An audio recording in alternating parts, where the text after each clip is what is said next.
Assalamualaikum warahmatullahi wabarakatuh.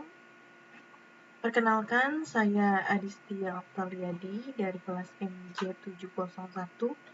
Di sini saya akan mempresentasikan untuk mata kuliah Etika Bisnis, dan di mana di sini juga untuk dosen Bapak Joko Suharyanto SEMM. Dan berikut untuk presentasi kali ini saya akan memaparkan beberapa jawaban dari kasus aqua versus lain mineral.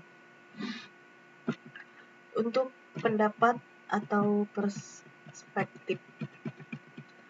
Menurut pendapat saya, dalam kasus ini dengan melakukan persaingan bisnis yang sehat bagi perusahaan, pada dasarnya persaingan usaha yang sehat adalah kondisi yang umum terjadi, yakni ketika beberapa perusahaan yang bersaing tidak melanggar koridor persaingan. Dalam hal ini yang dimaksud adalah tidak ada kompetisi yang dilakukan dengan menghalalkan segala cara. Dengan kata lain, persaingan yang dilakukan masih sewajarnya, yakni berfokus pada pengembangan usaha sendiri. Dan untuk cara persaingan bisnis yang sehat misalnya dalam hal produk, bagaimana agar produk yang dihasilkan memiliki keunggulan dan beberapa dengan pesaing agar lebih dipilih oleh konsumen, dan kemudian cara pelayanan konsumen agar lebih baik dari pesaing, sehingga konsumen akan kembali lagi untuk membeli, hingga menggunakan media internet dalam melakukan promosi yang mungkin itu juga dilakukan oleh pesaing. Dan adapun persaingan yang sehat berdasarkan etika bisnis adalah yaitu 1. Inovasi produk, di mana perusahaan bersaing untuk mengembangkan produk atau layanan yang lebih baik, inovatif dan bermanfaat bagi konsumen. Inovasi membawa nilai tambah dan meningkatkan pilihan bagi konsumen. Dan yang kedua ada penurunan harga, di mana persaingan dapat mendorong penurunan harga produk atau layanan. Ini memberikan manfaat langsung bagi konsumen dengan menyediakan produk yang lebih terjangkau.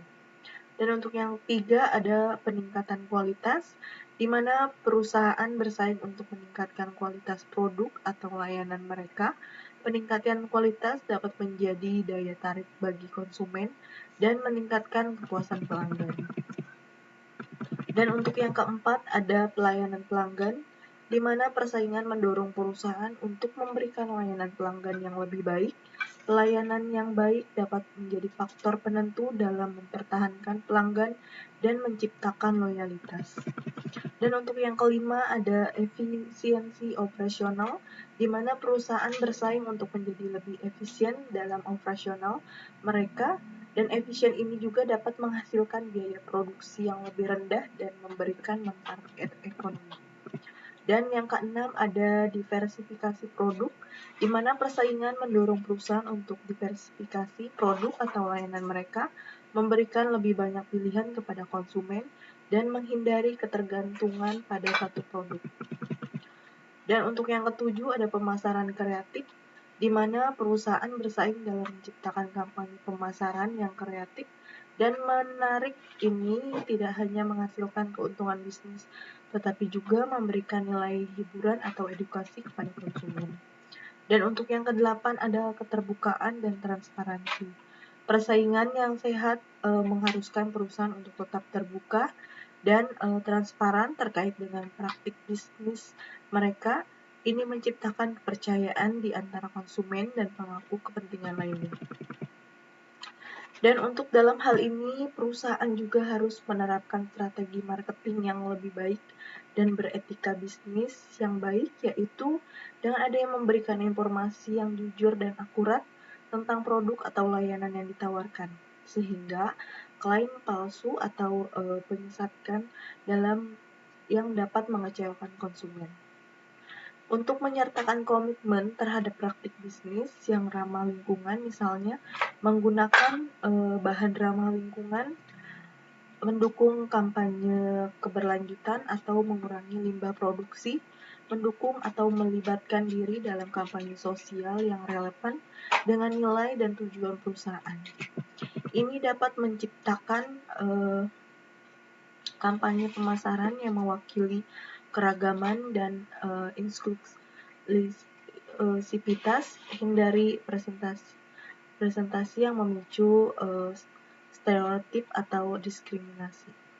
Untuk itu, pada dasarnya Komisi Pengawasan Persaingan Usaha (KPPU) biasanya bertugas untuk menilai atau memutuskan apakah ada pelanggaran hukum persaingan usaha dalam suatu kasus. Jika KPPU menyatakan bahwa Aqua bersalah, itu berarti KPPU telah menemukan bukti atau alasan yang memadai untuk menghukum Aqua dalam konteks persaingan usaha.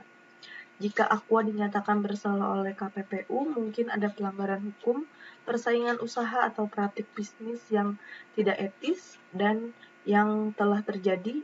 Dalam pandangan etika bisnis, tindakan yang tidak adil atau melanggar hukum dapat merugikan pelanggan pesaing dan industri secara keseluruhan. Penting untuk memahami bahwa pendapat etika bisnis dapat bervariasi tergantung pada sudut pandang masing-masing individu. Beberapa orang yang mungkin menilai berdasarkan fakta-fakta kasus dan keputusan KPPU.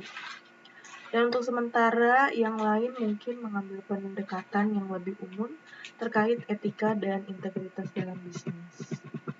Mungkin itu saja untuk pemaparan atau presentasi dari saya.